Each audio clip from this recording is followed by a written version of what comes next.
Hi everybody, thank you for joining us in class tonight. We are here to talk about handstands and how they can apply to our Tyro Tenchi training.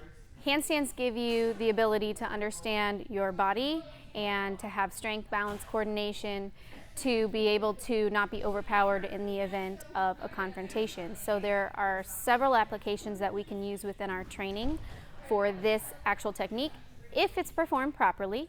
So I want to do a little bit of a breakdown and explain to you how that can be done. So while we're talking about proper and improper with the handstands, it's important to remember that everyone's body type, flexibility, strength level, those are all variables that are going to alter a slight difference in the way that the technique is performed. But as long as you have the same foundation and the proper idea with what you're doing, it's going to be effective. So the most important thing to remember is not to bend your arms, because you don't want to fall on your head, and try your best to keep straight lines. That's like the biggest trick, is keeping straight lines. Keeping your head within the line is the best way to stay safe and to perform the technique properly. So Mr. Schuyler is going to demonstrate so we can see his body angles. So if you see, his goal is to try to get as straight of a line as possible. Then he will slowly bring that control leg back down, pressing off with his hands and controlling that landing. So he's completely safe. So he's keeping all of his strength, balance, structure, all of that together. Very nice, Mr. Schuyler. Thank you. If you're helping coach as either an instructor or a training partner, it's important to remember that there are some common mistakes that you need to be on the lookout for, but also don't forget that there are different levels of ability that are going to affect how this technique is performed.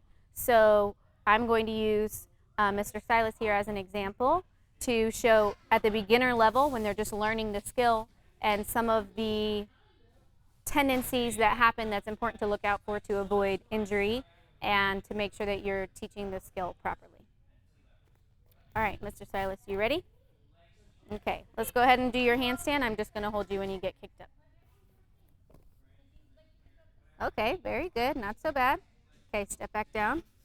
Okay, we're going to do that one more time, and I'm going to point out a couple of things. The first important thing to remember, one common mistake, is not taking the proper step, the proper lunge step into the skill. If your feet are too close together, you're more likely to kick too hard or kick in the wrong shape, and you're going to kick over to the other side if you're trying to do this on your own. So step number one, make sure you got a nice big lunge step.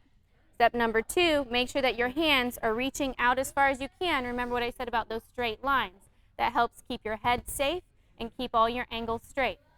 Okay, so that's number two. Let's go ahead and kick up, try to reach out. And number three, keeping all this core tight. We have a tendency to arch the back when we have limited flexibility in the shoulders. And the important thing is that everything is pushed up tall, and try to keep this belly nice and tight so we can protect the head. And step one foot down at a time, push off with the hands, and stand up and complete. Nice job. Within our training, we always want to do our best to be prepared for real-life situations. In this case, we never know if we're in a confrontation, if we're going to be standing up, we can be thrown, we can fall, lose our footing.